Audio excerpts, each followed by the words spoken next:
Halo teman-teman netizen dan warganet yang saya hormati dimanapun Anda berada. Di konten hari ini saya akan mencoba membahas transformasi kelembagaan dan analisa jabatan pada Pusat Kesehatan Masyarakat atau yang biasa kita sebut dengan Puskesmas. Berdasarkan Permenkes 19 tahun 2024 tentang penyelenggaraan Puskesmas. Jadi transformasi kelembagaan ini dilatar belakangi dengan adanya regulasi yang baru, yaitu Peraturan Menteri Kesehatan Nomor 19 Tahun 2024 tentang penyelenggaraan Puskesmas, yang mana Permenkes ini mencabut Permenkes yang sebelumnya, yaitu Permenkes Nomor 43 Tahun 2019 tentang Puskesmas. Puskesmas sendiri mempunyai tugas menyelenggarakan dan mengkoordinasikan pelayanan kesehatan promotif, preventif, kuratif, rehabilitatif, dan atau paliatif dengan mengutamakan promotif dan preventif di wilayah kerjanya. Puskesmas memiliki fungsi dalam penyelenggaraan pelayanan kesehatan primer di wilayah kerjanya. Pelayanan kesehatan primer artinya pelayanan kesehatan yang terdekat dengan masyarakat sebagai kontak pertama pelayanan kesehatan. Pelayanan primer tersebut diselenggarakan secara terintegrasi dengan tujuan pemenuhan kebutuhan kesehatan dalam setiap fase kehidupan, perbaikan determinan kesehatan atau faktor yang mempengaruhi kesehatan yang terdiri atas determinan sosial, ekonomi, komersial, dan lingkungan, dan penguatan kesehatan perseorangan, keluarga, dan masyarakat. Pemenuhan kebutuhan kesehatan dalam setiap fase kehidupan meliputi pemenuhan kebutuhan pada ibu, bayi dan anak, remaja, dewasa, dan lanjut usia.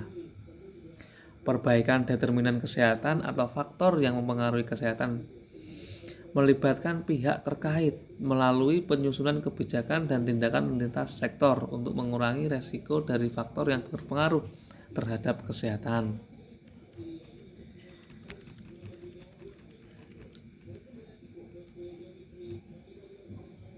Selain dalam melaksanakan fungsi sebagai pemberi pelayanan kesehatan primer, Puskesmas juga berfungsi sebagai tempat atau wahana pendidikan bagi tenaga medis dan tenaga kesehatan, wahana program internship, serta tempat penelitian dan pengembangan di bidang kesehatan yang dilaksanakan sesuai dengan ketentuan perundang-undangan.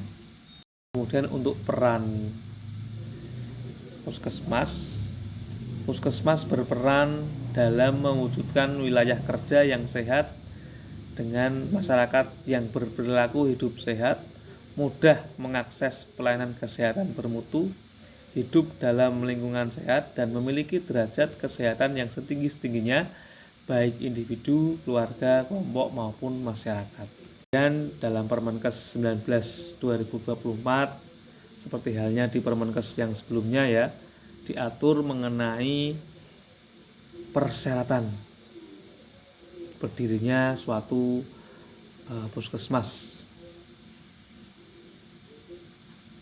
Nah, kalau dilihat dari segi analisa jabatannya atau dilihat dari sumber daya manusianya, penyelenggaraan puskesmas harus memenuhi persyaratan minimal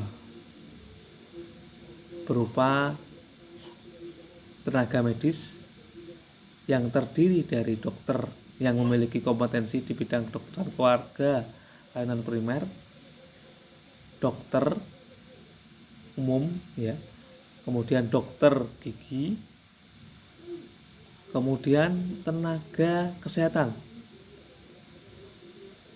Ada 11 tenaga kesehatan yang harus ada di puskesmas, antara lain perawat, vokasi dan atau nurse, yang D4 ya, yang keahlian. Kemudian bidan vokasi atau bidan terampil dan atau bidan profesi atau yang keahlian yang D4. Kemudian tenaga promosi kesehatan dan ilmu perilaku dan atau tenaga kesehatan masyarakat. Yang keempat, epidemiolog kesehatan dan atau tenaga kesehatan masyarakat.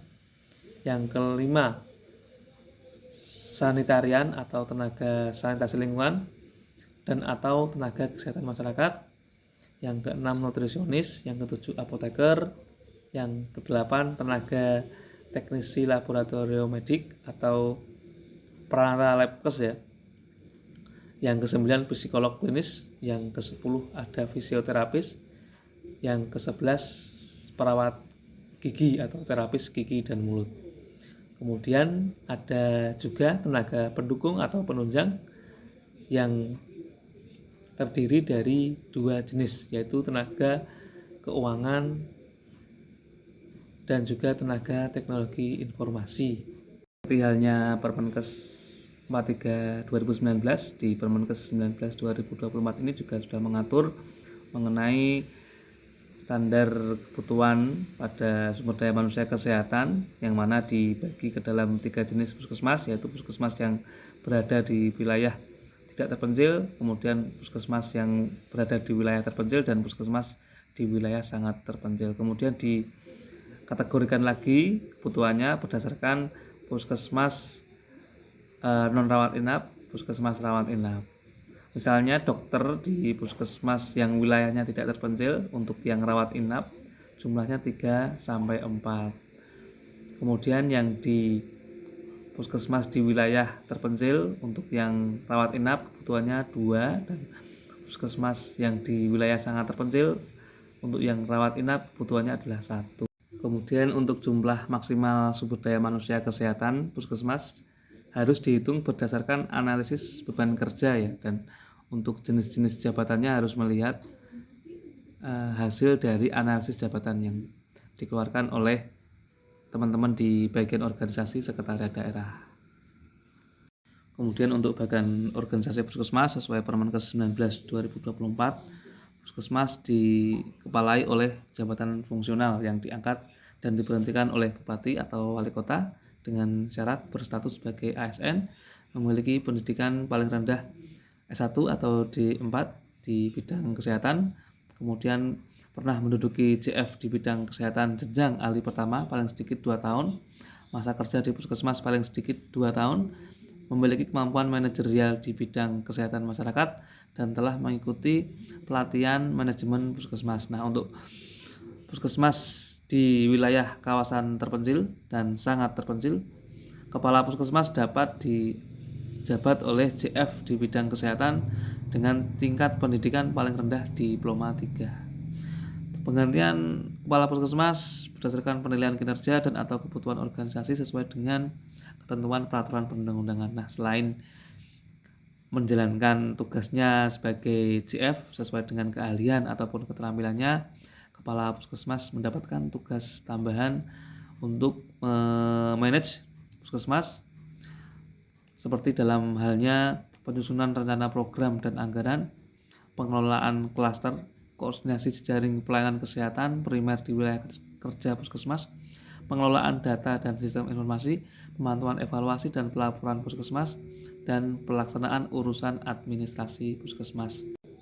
Dan ini yang menarik di bagian struktur organisasi yang sebelumnya ada 5 penanggung jawab ditambah 1 subbagian tata usaha yang dihuni oleh eselon 4B ditambah kepala puskesmas ya.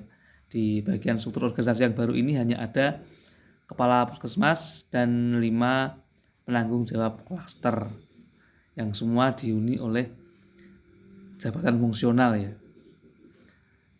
Tidak ada lagi jabatan eselon 4B,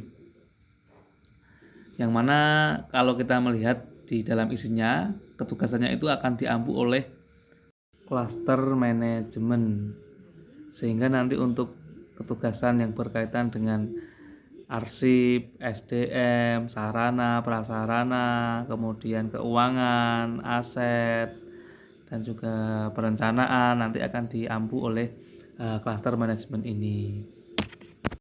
Kemudian di ketentuan penutup dalam Permenkes ini menjelaskan bahwa puskesmas yang telah memberikan pelayanan kesehatan harus menyesuaikan dengan permen ini paling lambat 2 tahun sejak permen ini diundangkan. Jadi setelah 2 tahun nanti dari 24 Desember 2024, artinya di akhir tahun 2026 nanti harus sudah menyesuaikan. Nah, pertanyaannya adalah bagaimana nasib dari kepala subbagian tata usaha yang saat ini ada ya, yang existing ada menduduki jabatan eselon 4 di puskesmas. Nah, untuk itu apakah nanti ada semacam kebijakan dari pemerintah pusat ya, dari Kemenpan RB, dari Kemendagri ataupun dari Kemenkes, apakah bisa nanti dari eselon 4 langsung bisa dipindahkan ke fungsional, atau dari eselon 4 ini nanti dikembalikan ke kebijakan penataan di masing-masing daerah seperti apa. Nanti kita juga masih menunggu ya nanti arahan dari pemerintah pusat seperti apa. Harapannya dari kebijakan ini tidak ada yang dirugikan ya, pegawai ataupun ASN yang terdampak tidak ada yang dirugikan seperti itu. Seperti halnya kebijakan penyederhanaan birokrasi ya yang kita selesaikan di tahun 2021 kemarin. Dari eselon 4 dipindahkan ke fungsional, ada kebijakan take home pay tidak boleh turun dan adanya penyetaraan jabatan seperti itu. Sekian penjelasan singkat dari saya. Saksikan terus konten-konten pembahasan yang selanjutnya. No hate, no politik, only learning. ASN harus berakhlak.